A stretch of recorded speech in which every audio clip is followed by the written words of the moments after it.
So we all know managing projects can go very smoothly and can also be very chaotic. So which sounds like the projects you're a part of? As an engineer working with manufacturers on efficiency, I often have conversations about how to tame that chaos.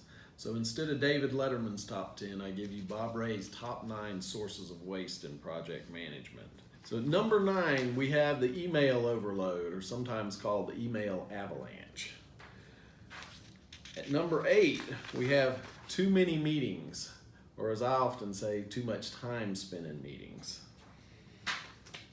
Number 7, have lack of early considerations of all areas affected by our project. At number 6, we have disruptive changes to product requirements. At number 5, we have poorly defined requirements. At number 4, we have poor communications across functional areas. At number 3, we have no clear prioritization of projects or tasks.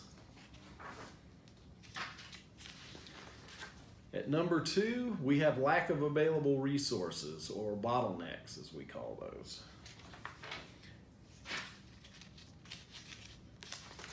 And at number 1, we have a chaotic work environment, constant interruptions while you're trying to get project work done. We all know that chaos is going to happen in our projects, and the question is how to better manage it. To find out, come to our upcoming one-day training class to learn how to streamline your projects better. It's on October 18th here in Atlanta.